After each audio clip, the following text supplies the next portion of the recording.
दोस्तों नमस्कार, स्वागत है आप सभी का एजुकेशन मंत्रा में। दोस्तों इस वीडियो में बहुत सारे जो इम्पोर्टेंट अपडेट्स हैं प्रतियोगी परीक्षाओं से रिलेटेड उन पर हम चर्चा करने वाले हैं, जो संबंधित हैं लेखपाल भर्ती, UPSI, TGT, PGT, LT grade शिक्षक भर्ती और साथ ही साथ बीएड एंट्रेंस एग्जाम रिजल्ट पर। तो दोस्तों सारी अपडेट्स पर एक साथ डिस्कशन करेंगे। वीडियो को लाइक एंड शेयर करें और चैनल पर पहली बार आए हैं तो सब्सक्राइब अवश्य करें। तो चलिए दोस्तों वन बाय वन हर एक अपडेट को शुरू करते हैं। दोस्तों पहले हम लेंगे लेखपाल भर्ती परीक्षा निरस्तीकरण को लेकर यहाँ पर कोर्ट में बहुत ही जल्द एक याचिका फाइल होने वाली है, जिसमें लेखपाल भर्ती में हुई अनियमितताओं को उजागर किया जाएगा। क्योंकि बहुत सारे ऐसे सेंटर्स हैं जहां पर बहुत सारे अभ्यर्थियों के द्वारा ब्लूटूथ डिवाइस के माध्यम से नकल की पुष्टि हुई है और एसटीएफ ने भी इसके संबंध में लेटर जारी किए हैं। 21 से अधिक साल भर गैंग का भंडाफोड़ हुआ है और साथ ही साथ कुछ पर्चियां भी देखने के लिए मिली थीं और यहां पर एक तथाकथित छात्रा की जो एडमिट कार्ड की कॉपी थी और जो पर्ची मिली थी उसके जो भी आंसर्स हैं वो हूबहू क्वेश्चन पेपर से मिल रहे हैं। मतलब कि वो प्रश्न पहले ही सॉल्व किए जा चुके थे और कहीं ना कहीं किसी न किसी माध्यम से पेपर जालसाजों के हाथ में पहुंच चुका था। और साथ ही साथ कई सारे छात्रों को ब्लूटूथ डिवाइस के माध्यम से नकल करवाई जा रही थी और वो पेपर बाहर से सॉल्वर्स के द्वारा उनको भेजा जा रहा था, यानी कि उसके आंसर्स बताए जा रहे थे। तो ये भी एक गंभीर विषय है कि अवश्य ही जो एग्ज़ाम का पेपर है वो किसी दूसरे के हाथ में पहुंच चुका था और इसके लिए एसटीएफ लगातार पड़ताल भी कर रही है और ऐसे कयास लगाए जा रहे हैं कि किसी वित्त विहीन स्कूल से ये पर्चा आउट किया गया है। हालांकि अध्यक्ष प्रवीर कुमार जी ने साफ कहा था कि हर एक एग्ज़ाम सेंटर से हमने पता लगाया है, कहीं से भी पेपर लीक की पुष्टि नहीं हुई है और उन्होंने सिरे से पेपर लीक की घटना को नकारा था।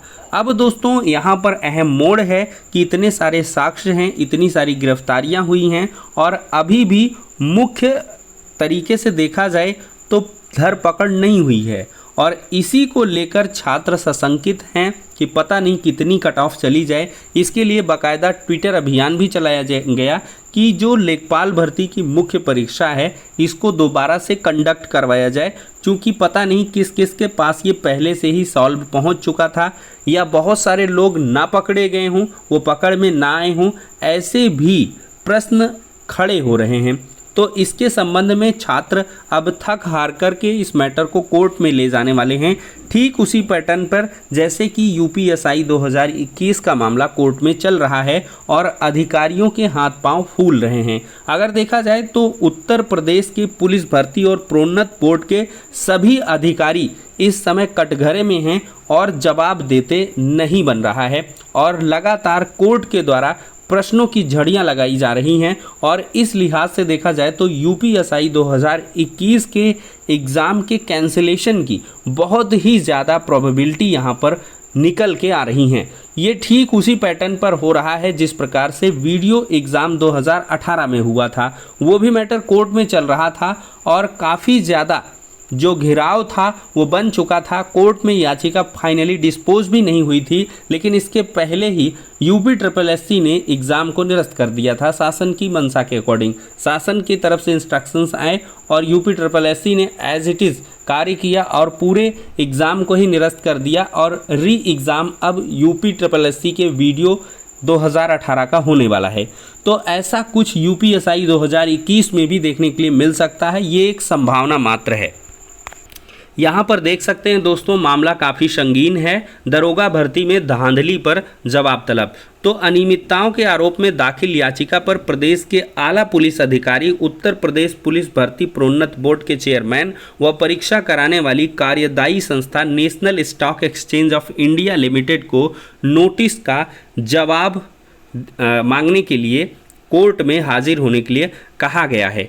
दोस्तों यहाँ पर देखा जाए तो इसी संस्था ने वर्ष 2016-17 में दरोगा भर्ती की परीक्षा कराई थी और उस चयन में भी अनियमितताएं पाई गई थी। जांच के बाद संस्था पर लगे अनियमितताओं के आरोप सही पाए गए थे।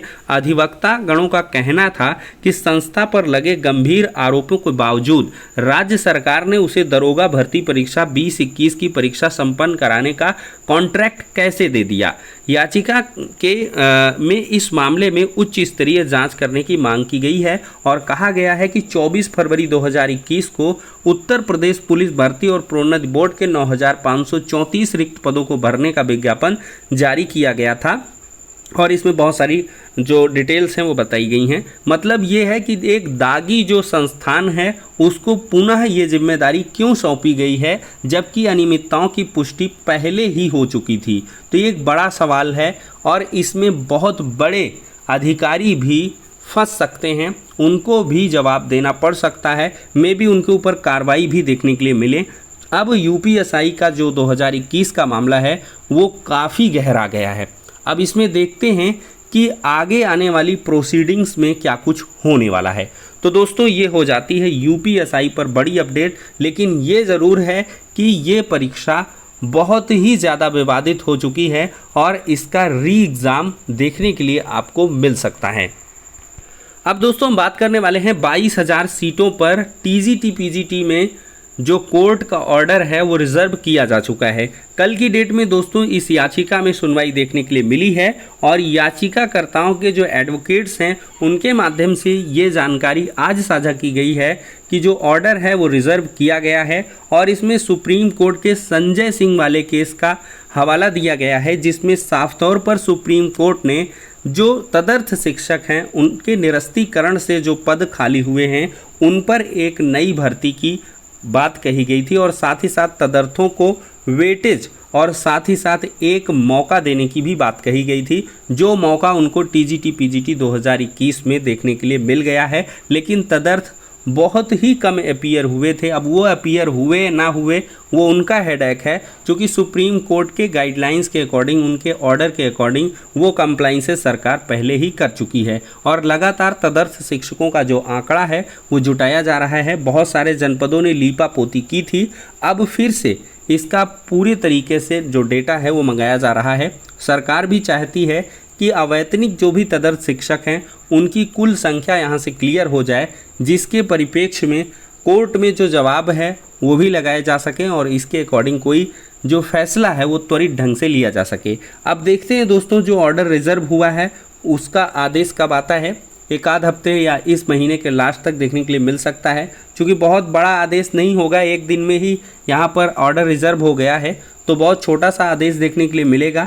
इसमें मे भी राज्य सरकार से को इंस्ट्रक्ट किया जाए और सुप्रीम कोर्ट के ऑर्डर को फॉलो करवाया जाए। खैर हम देखते हैं क्या कुछ ऑर्डर होगा, लेकिन एक बड़ी इन्फॉर्मेशन है कि जो ऑर्डर है वो रिजर्व हो चुका है और बहुत जल्द 22,000 सीटों पर आपको जो स्पष्टीकरण है वो कोर्ट के माध्यम से देखने के लिए मिलने वाला है। अब दोस्तों हम बात करेंगे टीजीटी पीजीटी 2022 के एग्ज़ाम डेट के बारे में। एक आईएएस अधिकारी की जो पोस्ट है वो काफ़ी तेज़ी से वायरल हो रही है। देखा जाए दोस्तों तो ये 3 घंटे पहले की पोस्ट है। मेधा रूपम आईएएस हैं। यूपी टीजीटी पीजीटी के सेंटरों के संबंध में बैठक की गई, जिसमें अधिकारियों को निर्देश दिए गए कि सही कुशल ढंग से समस्त सेंटरों पर समस्त व्यवस्थाएं की जाएं, जैसे सीसीटीवी, शौचालय, फर्नीचर, पानी इत्यादि। Yogi Adityanath the chief minister Uttar Pradesh, government of UP, DM Hapur, इन सबको हैशटैग के माध्यम से टैग भी किया गया है और यहाँ पर इमेजेस देख सकते हैं। और यहाँ से इस चीज़ को दिखाने का एक ही मकसद है कि बहुत जल्द जो एग्ज़ाम डेट है वो अनाउंस होने वाली है। विगत दिनों प्रतियोगी छात्र मोर्चा के अध्यक्ष विकी खान ने भी रिक्वेस्ट की थी और जिस पे सहमत भी बनी थी कि जो पूर्व इन्फॉर्मेशन है वो एग्ज़ाम डेट की आपको देखने के लिए मिलेगी। और डीएम साहिबा के प्रिपरेशन से आप लोग समझ सकते हैं कि बहुत जल्द ये एग्ज़ाम को कंडक्ट होना है। इसी वजह से सारे सेंटर्स पर जो व्यवस्थाएं हैं वो सुचारू रूप से की जा रही हैं कि इस बार किसी प्रकार का हो हल्ला देखने के लिए ना मिले, जैसा कि टीजीटी पीजीटी 2021 में कुछ एक सेंटर्स में देखने के लिए मिला था। तो दोस्तों कुल मिलाकर आप लोग आश्वस्त रहिए कि एग्ज़ाम बहुत ही जल्द होंगे और अक्टूबर महीने में आप तय मानकर चलिए। अगस्त और सितंबर 2 महीना लगभग हो ही जा रहा है, तो ऐसे में अक्टूबर 15 अक्टूबर के बाद आपको कभी भी एग्ज़ाम की डेटें निश्चित हो सकती हैं और इसकी अनाउंसमेंट आपको 15 अगस्त के बाद कभी भी देखने के लिए मिल सकती है। आयोग की तरफ से क्लैरिफिकेशन या नोटिस के माध्यम से आपको जानकारी मिल जाए। अब दोस्तों हम बात करेंगे 9000 एलटी ग्रेड शिक्षक भर्ती के विज्ञापन के बारे में। दोस्तों देखा जाए तो समकक्ष अर्हता को लेकर जो 2 दिन से सुनवाई हो रही थी, आज की अभी की ताज़ा अपडेट है कि कोर्ट में इस मैटर पर जो गवर्नमेंट के एडवोकेट हैं उनके माध्यम से नेक्स्ट डेट ऑफ हियरिंग 10 अगस्त की मांगी गई है। 10 अगस्त में सारे कंप्लाइंसेस होने की जो मतलब आश्वासन है वो सरकारी एडवोकेट के माध्यम से देखने के लिए मिला है। कोर्ट ने फटकार भी लगाई है और इस मामले की बहुत ही कम डेट लगाई गई है, 10 अगस्त डेट लगाई गई है। मतलब आप समझ सकते हैं 10 अगस्त बहुत जल्द ही आने वाला है। तो 10 अगस्त को फाइनल इसमें हियरिंग होगी और 10 अगस्त को सारा मामला समकक्ष अर्हता का यहाँ से क्लियर होने वाला है। और जैसे ही मामला क्लियर होगा बहुत जल्द आपको 9000 समथिंग पदों का या अप्रॉक्सीमेट 9000 पदों तक का आपको जो एलटी ग्रेड शिक्षक भर्ती का विज्ञापन है वो देखने के लिए मिल जाए। हालांकि जो अधियाचन है 5,500-6 हज़ार पदों पर ही दिखाई पड़ रहे हैं, लेकिन इसमें देखते हैं कि कितने पदों का विज्ञापन आता है। अभ्यर्थियों की मांग है कि लगभग 9000 पदों का जो मतलब विज्ञापन है वो जारी किया जाए। तो फिलहाल के लिए एलटी ग्रेड शिक्षक भर्ती के विज्ञापन पर आपको 10 अगस्त की डेट का इंतज़ार करना होगा कोर्ट में। अब बात करेंगे बीएड एंट्रेंस एग्ज़ाम का जो रिज़ल्ट है वो जारी किया जा चुका है, ऑफिशियली जारी हुआ है। कुछ देर तक ये वेबसाइट पर था, लेकिन इसके बाद से अचानक जो है कुछ टेक्निकल में ब्रीच के चलते ये रिज़ल्ट अभी डिस्प्ले नहीं हो पा रहा है। मे बी ये देर रात तक वर्क करने लगे। टॉपर्स की सूची आ चुकी है। यहाँ पर दोस्तों रैंक 1 है रागिनी यादव का, प्रयागराज से हैं। दूसरी रैंक नीतू देवी का है, प्रयागराज से हैं। अभय कुमार गुप्ता ये तीसरी रैंक पर है, प्रयागराज से हैं। विश्वेंद्र सिंह आगरा के हैं। राधा पटेल वाराणसी, पूजा रानी अलीगढ़, नंदिनी पटेल वाराणसी, संजीदा मलिक आगरा और परमानंद नागर हैं जौनपुर के। और 10वीं रैंक है पवन कुमार की अलीगढ़ के। तो ये टॉपर्स की लिस्ट है। एग्ज़ाम का जो रिज़ल्ट है बहुत सारे लोग नहीं देख पा रहे होंगे, ये आपको आज 12 बजे के बाद या मे बी कल 100% दिखने लगेगा। इसमें कुछ टेक्निकलिटी है, कुछ टेक्निकल समस्याएं हैं, उनको दूर किया जा रहा है। वेबसाइट पर वर्क हो रहा है। बहुत जल्द आपका जो परिणाम है वो डिस्प्ले होने लगेगा। किसने रिज़ल्ट देख लिया था इसको आप कमेंट के माध्यम से बता सकते हैं। किसने नहीं देखा वो भी बताएं। और आप लोग बीएड में ज़रूर इस बार एडमिशन लीजिएगा। किसी भी हालत में आपको बीएड को छोड़ना नहीं है। जो भी बहुत सारी चीज़ें चल रही हैं उनको एज इट इज चलने दीजिए, क्योंकि आगे आने वाला जो फ्यूचर है वो बीएड को लेकर काफ़ी ब्राइट रहने वाला है। तो फिलहाल के लिए दोस्तों इस वीडियो में इतना ही। वीडियो लंबा हो गया, लेकिन बहुत सारी इन्फॉर्मेशन को एक साथ यहाँ पर डिलीवर किया गया है, तो माफ़ी चाहेंगे। नेक्स्ट वीडियो में मिलते हैं, तब तक के लिए शुक्रिया।